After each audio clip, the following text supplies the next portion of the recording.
respublika bo'yicha javob beraman. Yurib remontini boshqasi to'g'ri bilaman. Harakat qilsa, hozir bizda tashkilot ochilgan, xaridlar markazi degan respublika bo'yicha примерно 300 mingga yaqin xodim olinadi. Mingga yaqin xodim olinadi. Servis sohasi, obsluživание sohasi bo'yicha.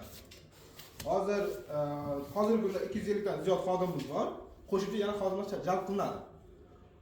Yuribmiz hozir universitetlardan, boshqalardan bitirgan bolalar olinyapti. Faqat elektronikani, ularni yaxshilab o'rganib olish kerak. Nima deydi?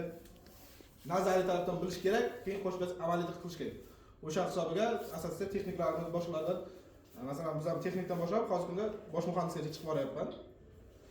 Masalan, texnik bo'lsangiz, apparatni ichkisini o'rganib, asosida unumli ochganlari ko'tarib oladi. Ayniqsa, oliy ma'lumotlar tezroq ko'tarilyapti.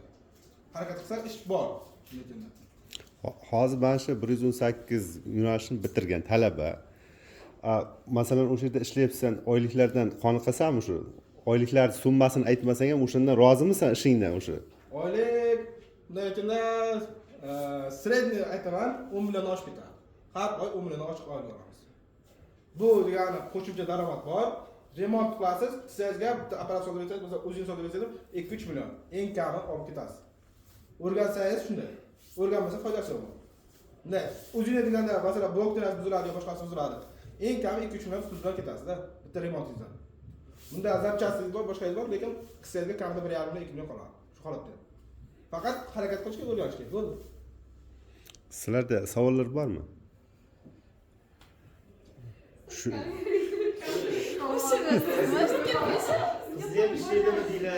Yo'q, qizlar ishlasa bo'ladi. Masalan, laboratoriya apparatlar bor.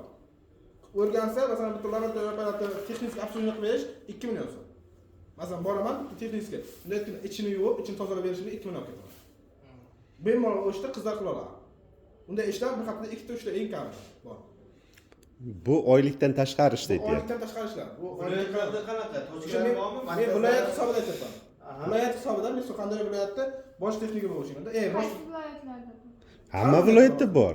Hamma viloyatda ochildi. Xaridlar markazi degan tashkilot hamma viloyatda masalan o'zlarining korpus bormi yoki borib ishlab yurasizlarmi? Chaqirilgan joylarga demoqchiman. yo'q, bizda o'zimizning ish joyimiz bor, zonamiz bor. Bizda ham apparatni diagnostika qilish, boshqa apparatlar bor. Masalan, universitetda yo'q apparatlar olib borib qo'yilgan.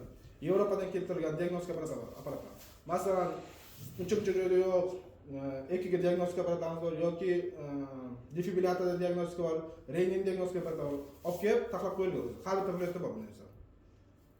Siz masalan bilib bormagansiz-ku, Men 21-yil universitetga kirganman. 20-yil universitetga kirdim. 21-yilda yoz oyidan ish boshlaganman o'rganishdan. Shu bilan hozir keyin частный firmada ishladim. Undan tashqari boshqa kanallarda ishladim. Hozir kunda o'sha viloyat kanalida ishlayapman-da. 21dan beri ish qilaman, ishlayman. Yo'q, buni qiziqtirgan narsa bularni hozirgi holat o'sha vaziyat tortadimi? Hozirgi holatda bular masalan qizda, meni gapimizni bo'lib, yigitlar qizda hozir o'sha uстановkalarni tuzatish, shu tez bilan ushlash bo'yicha muammo bor-da. Endi bular ko'rmagan-ku. Shunday. Demoqchiman, bular juda bemalol borib qanaqadir aynan o'sha narsani zo'r bilmasa ham ishlab ketishi mumkinmi yoki xullas kalom o'rganish. bular misol motivatsion gaplar kerak demoqchiman. Masalan, men nazariy amaliy kerak bo'ladi ba'zan. Asosda amaliy qilib olsangiz, qancha amaliy qilsangiz, shunchalik amalga oshadi. Biz ham boshida uncha apparat tushunmasdik, asosda amaliydan o'rgandik-da, ko'p narsa. Masalan, universitetda ham amaliy bo'lgan, boshqada amaliy bo'lgan, o'sha keyin ish jarayoniga borganmiz. Masalan, vaqt kelgan shunday 6 oy, 1 yillab bepulga borib ish o'rganganmiz. 1 yil davomida bepulga ish o'rganganmiz. O'shanday holatlar bo'lgan, o'sha hisobiga asosda keyinroq bo'ldi. Masalan, borasiz, apparatni buzib qo'yasiz yoki qilasiz. Vaqtiga ham 3000 dollarga tushib ketgan vaqtlarimda. Bitta apparatni bitta zapchasi qish qilib qo'yganman, o'sha hisobga 3000 dollarga qilganman. Unday paytda firma yonib qo'yib boshqa qilgan, o'zimizdan olib ketgan, o'sha remont qilib keyin o'zimiz qilib qo'yganmiz-da. Bo'ladi dedi. Qo'rqmaslik kerak, bo'ldi. O'sha shoshilmas kerak bunday yerda. Bizlar shunday odamlar bilan shoshilamiz, biz ham ishni qilishni unutmaymiz, kutib turamiz-da. Tushunarli. Qaraydi, 118-guruh haqida qisqacha ma'lumotda bular kursovoy amallarda fanlarda hammasi qurilma yasagan bizlar. Qo'li bilan masalan, mana uni oladigan bo'lsak, ba'zilarda o'sha har yili nimadir yasagan. O'sha masalan sizlarga nazariy o'tilar-ku, nazariyni amaliyotda nimadir yasasanglar, u juda kuchli olib qoladi-da. Bitta qurilma yasasanglar, boshqa qurilmani tushunish juda oson bo'ladi. Bu bemalol gapirganligi bu ko'p narsani yasagan. O'sha qiz bolalari ham yasagan bo'ladi. Eng asosiysi shu narsa. Asosiy narsa o'sha amaliyot qilib bo'lish kerak. Universitet ichida ham amaliyot qiladi. Masalan, Arduino o'zidan bir narsa o'rganib olsa bo'ladikanda. Oddiy qarshilik boshqalarni ishlaysiz, buni masalan biz asila bordi, ko'p yasardi o'zi. O'tirib. Qizlar ham ko'p yasaganda, masalan sizlarga oddiy diplom mavzu tanladinglarki, hamma yasamaslikka tez o'shandan chiqib ketishga harakat qiladi-da. Mavzularni oson variantini olyaptilar. Men ko'rdim kiyinganlarni. Bularda uni emasdi, o'sha yasayman deb olaydi.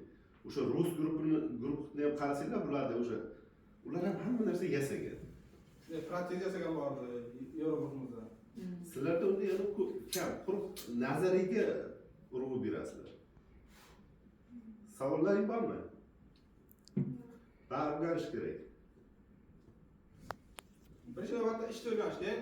Shu siz aytganday yasab ko'rish kerak, bir narsani yasab ko'rish kerak, to'xtamasdan. Ba'zi bor, bu yerda ham ancha.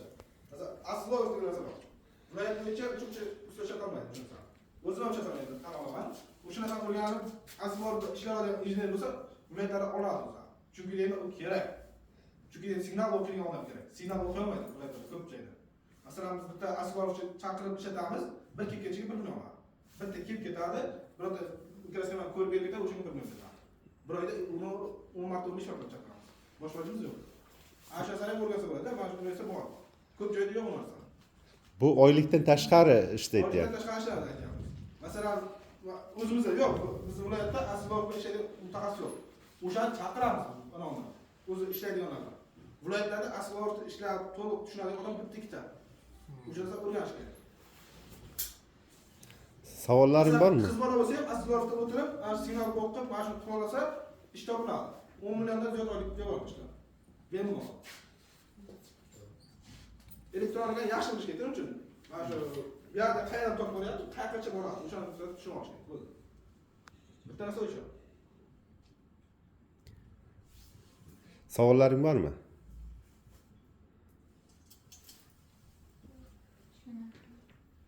Savol bor?